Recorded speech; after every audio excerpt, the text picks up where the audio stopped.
किसान, अरे ओ किसान, अरे कहाँ है बे? ओए राम, आजा भाई, अंदर आजा। क्या कर रहा है? मटर पनीर बना रहा हूँ, खाएगा? है सच में? दिखा तो जरा। अबे मूली की सब्जी और रोटी है। अबे हट, मूली की सब्जी कौन खाएगा? हम खाएंगे ना। और तुझे क्या लगा कि मैं सच में मटर पनीर बना रहा हूँ? हाँ, मुझे तो यही लगा था। अबे मेरे भोले चंद, हम गरीबों की किस्मत में मटर पनीर कहाँ? वो तो कभी कभार किसी की शादी में मिल गया तो खा लिया। हाँ यार, पिछली बार पन्नू की शादी में खाया था। सुनना, तू भी जल्दी से ब्याह कर ले यार। क्या कहा? ब्याह? क्यों भाई, तुझसे मेरी रईसी देखी नहीं जा रही है क्या? अबे तू ब्याह करेगा तभी तो मटर पनीर खाने को मिलेगा। अरे यार, मैं कहाँ से खिला पाऊंगा तुझे मटर पनीर? मेरी हालत तो तू देख ही रहा है। ले देकर बाबा का एक ही छोटा सा खेत तो है, बस उसी से काम चल रहा है। शादी करके क्या सुख दे पाऊंगा मैं किसी लड़की को? ये कहते हुए किशन अपनी टूटी फूटी झोपड़ी की तरफ देखने लगा। कोई नहीं भाई, तो देखना, कभी तो अपने भी दिन फिरेंगे। अच्छा, और अमीर बनकर क्या करेगा तू? भाई मटर पनीर की लाइन लगा दूंगा। सुबह मटर पनीर, दोपहर में मटर पनीर, फिर रात में भी मटर पनीर, और अगर रात में नींद खुल गई ना गलती से तो फिर से मटर पनीर। अबे बस कर, पूरी दुनिया के मटर और पनीर खत्म करके ही मानेगा क्या? नहीं यार, सच्ची में काश ऐसा होता ना कि एक जादू की छड़ी मिल जाती मुझे, कि बस घुमाऊं और मेरी हर मुराद पूरी हो जाती। जरा सोच के देख मेरे भाई, कितना बढ़िया हो जाता फिर तो। राम की बातों पर उसका बचपन का दोस्त किशन बस हंसता रहा। इसके बाद कुछ बोला नहीं। असल में किशन बहुत गरीब था, तो हालत राम की भी अच्छी नहीं थी। दोनों के खेत आसपास ही थे। कई साल पहले उनके पिताजी एक साथ खेती किया करते थे और अब वो दोनों भी ऐसा ही कर रहे थे। फिर उसी दिन दोपहर में जब दोनों दोस्त अपने अपने खेत समतल कर रहे थे। सुन किशन, अब की बार क्या बोएगा तू? गेहूं ही बोऊंगा भाई, गेहूं ही सही है। साथ में कुछ हो ना हो, रोटी बनाओ और प्याज नमक के साथ खा लो। क्या हुआ, हंस क्यों रहा है? मैं सोच रहा हूँ मटर पनीर बो देता हूँ। है? सही है। सुन, जब उग जाए तो मुझे भी बुला लेना, मैं भी खाने आ जाऊंगा। किशन भले ही पैसों से गरीब था, लेकिन था एकदम जिंदा दिल। कमाल तब हो गया जब उसके खेत में इस बार गेहूं की अच्छी पैदावार हुई। उसने कुछ गेहूं बेच दिए और बाकी अपने लिए रख लिए। फिर एक शाम। ओए कहाँ जा रहा है यार? बहुत दिन हो गए, नाना जी को नहीं देखा, तो बस उनसे मिलने जा रहा हूँ। अच्छा, कब लौटेगा फिर? 2-3 दिनों में आ जाऊंगा। इस बार थोड़ा रुक कर ही आऊंगा। किशन का ननिहाल उसके गांव से ज्यादा दूर नहीं था। 2 गांव छोड़कर ही उसके नाना और नानी का गांव था, जिसका नाम था चंबलपुर। अपने नाती को देखकर उसके नाना और नानी बहुत खुश हुए। और फिर नानी, गांव की हालत में तो कोई सुधार नहीं दिख रहा। कैसा दिखेगा बेटा? ना करने को कोई काम धंधा है और ना ही यहाँ की जमीन इतनी उपजाऊ है। हमारी तो जिंदगी जैसे तैसे कट गई। पता नहीं इन बेचारों का क्या होगा। हर घर में माँ बाप अपना पेट काट कर अपने बच्चों को खिला रहे हैं, और वो भी बच्चों को पूरा नहीं पड़ता। बड़ी गरीबी है बेटा, ईश्वर कृपा करे। चंबलपुर की हालत वाकई बहुत दयनीय थी। हर घर में गरीबी थी। लोग खाने के लिए कड़ी मेहनत करते थे, फिर भी उन्हें पर्याप्त खाना नहीं मिल पाता था। कुछ ऐसी ही तस्वीर किशन के गांव आनंदपुर की भी थी। पर ना तो किशन अपने गांव की हालत सुधार सकता था और ना ही चंबलपुर के लिए कुछ कर सकता था। 2 दिनों तक नाना नानी के पास रहने के बाद वो अपने गांव आनंदपुर आ गया। रात में उसने अपने लिए दाल रोटी बनाई और जैसे ही वो खाना खाने वाला था, तभी उसे बाहर से किसी की आवाज आई। कोई है क्या? प्रणाम बाबा। खुश रहो बच्चा, मैं कई दिनों से भूखा हूँ। पेट में अन्न का दाना भी नहीं गया, कुछ खाने को मिलेगा? हाँ हाँ बाबा, आइए ना, आप यहाँ बैठिए। किशन ने झट से साधु के लिए दरी बिछाई और फिर थोड़ी ही देर में किशन साधु के लिए वो दाल रोटी लेकर आ गया जो उसने अपने लिए बनाई थी। साथ में उसने प्याज भी रख दिया। साधु ने बड़े चाव से खाना खाया और जब उनकी भूख खत्म हो गई। बच्चे, भगवान तुम्हारा भला करे, तुमने एक भूखे साधु को खाना खिलाया है। वैसे नाम क्या है तुम्हारा? जी किशन नाम है मेरा। बेटा किशन, तुम्हारे लिए तो भोजन रखा है ना? हाँ बाबा, आप मेरी चिंता ना करें, मैं अपने लिए दोबारा बना लूंगा। किशन की बात सुनकर साधु बहुत खुश हुए। उन्होंने किशन के सिर पर हाथ रखकर कहा, तुम बहुत अच्छे लड़के हो, मैं तुमसे बहुत खुश हूँ। बेटा, मैं तुम्हें कुछ देना चाहता हूँ। नहीं बाबा, मैं खुश हूँ, मुझे कुछ नहीं चाहिए। किशन ने हाथ जोड़कर साधु से कहा, लेकिन तभी साधु मुस्कुराए और उन्होंने एक मंत्र पढ़ा और अगले ही पल एक बड़ी सी कढ़ाई उनके सामने थी। ये लो बच्चे, ये कढ़ाई आज से तुम्हारी है। नहीं बाबा, मुझे इतनी बड़ी कढ़ाई की जरूरत नहीं है, मैं तो अकेला रहता हूँ, मैं क्या करूंगा इसका। बच्चा, ये कोई ऐसी वैसी कढ़ाई नहीं है, मेरा मंत्र प्रसाद है। इसमें तुम सिर्फ पानी डाल देना और फिर जो चाहोगे वो पकवान इसमें बनकर तैयार हो जाएगा। इस कढ़ाई की वजह से तुम्हारी पूरी रसोई जादुई बन जाएगी और उस जादुई रसोई से तुम कभी किसी को भूखा नहीं लौटने दोगे। ये मेरा अटल विश्वास है तुम पर। साधु की बात सुनकर किशन की आंखें खुली की खुली रह गई। उसने फौरन साधु को प्रणाम किया और फिर बाबा एक बात कहूं? बोलो बच्चा। मुझे ऐसी ही एक और जादुई रसोई चाहिए। लालच करना अच्छी बात नहीं है बच्चा। नहीं नहीं बाबा, इस कढ़ाई से मैं आनंदपुर के लोगों को खाना खिलाऊंगा और दूसरी रसोई मैं चंबलपुर में बनाऊंगा। वो मेरे नाना नानी का गांव है, वहां बहुत गरीबी और भुखमरी है। ठीक है बच्चा, जैसा तुम चाहो, बस याद रखना चाहे जो हो जाए कभी लालच नहीं करना। इतना कहकर साधु वहां से चले गए। उनके जाते ही किशन के आंगन में अब एक और कढ़ाई थी। किशन झट से दोनों कढ़ाइयों को अपनी रसोई में लेकर गया। वहां कढ़ाई रखते ही उसकी रसोई जादुई हो गई। रसोई की हर चीज चमक रही थी। किशन ने झट से एक कढ़ाई में पानी डाला और ऐसा करते ही जादुई रसोई ने कमाल दिखाना शुरू कर दिया। उसने पहली बार उस कढ़ाई से मटर पनीर बनाया और फिर उसने राम को भी बुला लिया। राम, मेरी बात ध्यान से सुन। मेरे पास ये 2 कढ़ाई हैं, मैं इनमें से एक को यहां रखूंगा। तू कल से इसमें खूब सारा खाना बनाना और लोगों को खिलाना, और दूसरी कढ़ाई से मैं अपनी नानी की रसोई को जादुई बना दूंगा और फिर मैं वहां के गरीबों को भी मुफ्त में खाना खिलाऊंगा। ठीक है भाई, पर तू यहां आता तो रहेगा ना? हाँ, मैं हर 2 दिन में आता रहूंगा। राम ने वैसा ही किया जैसा किशन ने बताया था। गरीबों को मुफ्त खाना खिलाना शुरू कर दिया। उधर चंबलपुर में किशन ने उस कढ़ाई की मदद से अपनी नानी की रसोई को जादुई बना दिया। वो दिन भर कढ़ाई में पानी डालकर खाना प्राप्त करता और गरीबों को भरपेट खिलाता। ऐसे ही कई महीने बीत गए। दोनों गांव में अब कोई भूखा नहीं सोता था। फिर एक दिन किशन अपने गांव आनंदपुर आया तो उसने देखा पूरा गांव बाढ़ में डूबा पड़ा था। ये देखकर किशन बहुत घबरा गया। हे भगवान, ये क्या कर दिया? ये किस बात की सजा दी है आपने मेरे गांव को? किशन का इतना कहना था कि तभी उसके बगल में वही साधु प्रकट हुए। ये लोग अपनी करनी खुद भुगत रहे हैं। बाबा आप? लेकिन इन्होंने क्या किया? तुम्हारे दोस्त के मन में लालच आ गया था।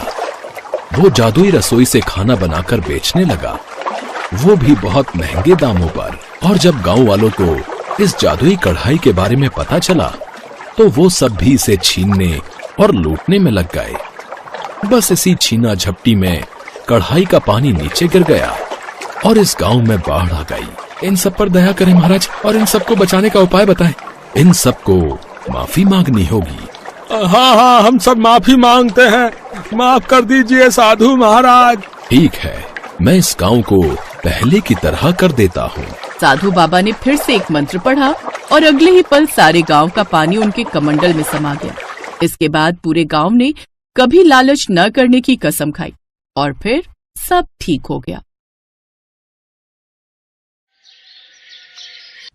शीतल फोन पर बात करते हुए रोए जा रही थी। उधर से उसकी माँ उसे समझाते हुए चुप करवा रही थी। मम्मी, मेरे काले रंग के लिए यहाँ सब मुझे ताने देते हैं। इसमें मेरी क्या गलती है अगर मैं काले रंग की हूँ? क्या काले रंग के लोग इंसान नहीं होते? अब तो बहुत मन खराब होता है मम्मी। मुझे आपकी बहुत याद आ रही है, मैं बहुत परेशान हूँ। रो मत बेटी, सब ठीक हो जाएगा। एक दिन तेरे ससुराल वालों को तेरी अच्छाई का एहसास जरूर होगा। शीतल फोन रख देती है और कमरे से बाहर आकर रसोई के कामों में लग जाती है। मम्मी जी, रसोई में मसाले खत्म हो गए हैं। आपके घुटनों में दर्द है और मैं जा नहीं सकती, मैंने मशीन लगाई है, कपड़े धोने लगी हूँ। अरे तो ये शीतल क्या कर रही है? इसे भेज दे मसाले लेने के लिए। वैसे भी इसकी काली शक्ल देख देख कर दिमाग और खराब होता है। थोड़ी देर घर से बाहर रहेगी तो घर में उजाला रहेगा। शीतल, जाओ बाजार से रसोई के सारे मसाले खरीद लाओ। एक भी मसाला छूटना नहीं चाहिए। मैंने लिस्ट में सारे मसाले लिख दिए हैं। जी भाभी, मैं ले आती हूँ। हमारी ही किस्मत फूटी थी जो ऐसी काली बहू मिली। कोई ऐसा मसाला भी ढूंढ लाना जिसे खाने से तेरा रंग गोरा हो जाए। शीतल अपनी सास की बातें सुनकर चुप रहती है क्योंकि ये सब वो रोजाना ही सुनती थी।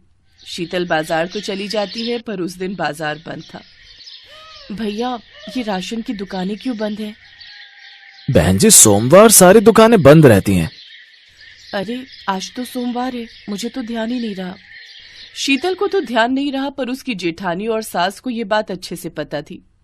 मम्मी जी, हमने अच्छा किया, आज सोमवार की छुट्टी होती है। वो बेचारी शीतल बाजार में मसाले की दुकान ढूंढ रही होगी। आप शीतल को तंग करने का कोई मौका नहीं छोड़ते हो। छोड़ना भी नहीं है, मैं तो सच में उससे बहुत नफरत करती हूँ। घूमती रहने दो धूप में बाजार में, जब खाली हाथ लौट कर आएगी तो अच्छे से सुना देंगे। शीतल बहुत परेशान थी। बाजार में मसाले की कोई भी दुकान नहीं खुली थी। शीतल घूमती रही। दोपहर में धूप बहुत तेज हो गई थी। शीतल को बहुत प्यास भी लगी थी। वो एक दुकान से पानी खरीदने जाने लगी तो उसने सड़क के किनारे एक बूढ़ी औरत को बेहोश देखा। हे भगवान, ये कौन है? बेचारी लगता है धूप से बेहोश हो गई है। मैं भैया से पानी खरीद कर लाती हूँ। भैया जरा एक बोतल पानी देना।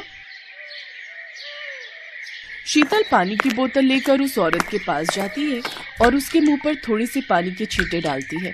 औरत होश में आ जाती है। शुक्रिया बेटी, तुम्हें देखकर बहुत अच्छा लगा। तुमने मेरी मदद की। आज के जमाने में कौन किसी की परवाह करता है। बेटी, एक काम और कर दो, कुछ दूरी पर मेरा घर है, मुझे वहां तक छोड़ दो। बहुत कमजोरी महसूस हो रही है। क्यों नहीं दादी माँ, जरूर चलिए। शीतल उन बूढ़ी औरत को उनके घर तक छोड़ देती है। बातों बातों में शीतल अपने बारे में बात करती है। बेटी, मैं तुम्हें बताना चाहती हूँ कि किसी जमाने में मैं एक मशहूर जादूगरनी थी। अब उम्र के साथ मैंने जादू करना छोड़ दिया है, पर मैं तुम्हारी मदद जरूर करूंगी। बेटी, मैं तुम्हें जादुई मसाले दूंगी। उन मसालों के इस्तेमाल करने से घर पर सभी लोगों का व्यवहार तुम्हारे लिए अच्छा हो जाएगा। सब तुमसे बहुत प्यार से बात करेंगे और सब ये भूल जाएंगे कि तुम्हारा रंग काला है। इससे तुम्हारी जिंदगी में खुशियां आ जाएंगी। पर एक बात का ख्याल रखना बेटी, ये मसाले हमेशा जादुई रहेंगे, पर हर रविवार की रात इन मसालों का जादू काम नहीं करेगा। इसलिए तुम्हें बहुत सावधानी रखनी है। तुम्हें उस रात किसी के भी सामने नहीं जाना, नहीं तो फिर से सब कुछ पहले जैसा हो जाएगा।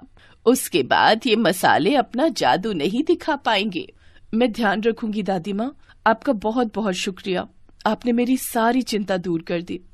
शीतल वो जादुई मसाले लेकर घर आ जाती है। मसाले इतने सुगंधित थे कि उसकी सास और जेठानी कुछ बोल ही नहीं पाए। उस दिन सब्जी में वही मसाले इस्तेमाल हुए और जादुई मसालों ने अपना काम करना शुरू कर दिया। वाह, क्या सब्जी बनाई है शीतल बहू। चलो अब तुम भी बैठकर खा लो। सुबह से काम में लगी हुई थी। सारे सामान भी खरीद कर लाई हो घर के लिए। हाँ, बाकी की रोटियां मैं बना लेती हूँ। तुम भी बैठो और सबके साथ खाओ। शीतल हैरान रह गई। जादुई मसाले के जादू की वजह से उसकी सास और जेठानी उससे खूब प्यार से बात करने लगी। 3-4 दिन तक ऐसे ही रहा, पर जब संडे आया तो शीतल को चिंता हो गई। आज तो संडे है, आज रात मुझे बहुत ध्यान देना है। ऐसा ना हो कि किसी को पता चल जाए। मैं कमरे में ही रहूंगी। शीतल, मैं और बड़े भैया रात को शादी में जा रहे हैं। हम सुबह तक लौटेंगे तो माँ का ख्याल रखना। हाँ, आप चिंता मत करो। चलो अच्छा है, आज रात ये और भैया शादी में जा रहे हैं। मैं चुप करके सो जाऊंगी, किसी को पता नहीं चलेगा और कल सब कुछ फिर से ठीक हो जाएगा। शीतल को तसल्ली थी कि रवि और उसके जेठ दोनों शादी में चले गए हैं। शीतल ने सोचा वो अपने कमरे की कुंडी लगाकर सो जाएगी ताकि रविवार की रात आराम से निकल जाए। पर अचानक शीतल की सास अपने कमरे में से आवाज लगाने लगी। कविता बहू, जल्दी आओ, मेरी सांस घुट रही है। सास की आवाज शीतल ने भी सुन ली थी। वो भी जेठानी के साथ अपनी सास के कमरे में जाती है। सास की तबीयत बहुत ज्यादा खराब हो चुकी थी। शीतल को याद ही नहीं रहा कि मसालों का असर खत्म हो चुका है। मम्मी जी, चिंता मत करो, हम आपको अभी डॉक्टर के पास ले चलते हैं। ये लो, कर लो बात। जैसी शक्ल वैसी अकल। अरे इतनी रात में कोई ऑटो रिक्शा नहीं मिलेगा, ना ही कोई गाड़ी मिलेगी। भाभी, कार तो घर पर खड़ी है ना, हम अपनी कार से ले चलते हैं। हमें कार चलानी थोड़ी आती है। ये दोनों भाई भी घर पर नहीं है। भाभी, मुझे ड्राइविंग आती है, आप टेंशन मत लो। चलिए मम्मी जी, मैं आपको डॉक्टर के पास ले चलती हूँ। शीतल ने बिना देर किए अपनी सास को कार में लिटाया और कार चलाकर अस्पताल ले गई। समय पर इलाज मिलने से सास की तबीयत में सुधार हो गया। पर ये क्या, मसालों का असर तो हट चुका था। फिर भी सास आज अपनी बहू शीतल की तारीफ कर रही थी। मुझे माफ कर दो बहू, मैंने हमेशा तुम्हारे काले रंग का मजाक उड़ाया, पर तुम तो सर्वगुण संपन्न हो। ये बात मुझे कल पता चल गई कि तुम हमारे लिए कितना सोचती हो। हम तुम्हें कितने ताने देते हैं, फिर भी तुम हमारी भलाई देखती हो। कविता, अपनी देवरानी से अब गलत बात मत करना। शीतल बहुत अच्छी है। हाँ मम्मी जी, अब नहीं करेंगे। शीतल, आई एम सॉरी, अब हम तुम्हारे काले रंग के लिए तुम्हें कभी ताना नहीं देंगे। शीतल खुश थी कि भले ही जादुई मसालों का असर खत्म हो गया, पर मुसीबत के समय अपनों के काम आकर शीतल ने सबका दिल जीत लिया। हेलो दोस्तों, कैसे हैं आप सब? हमारी कहानियाँ देखने के लिए हमारे चैनल को सब्सक्राइब कीजिए और हाँ, बेल आइकॉन पर क्लिक करना मत भूलिएगा।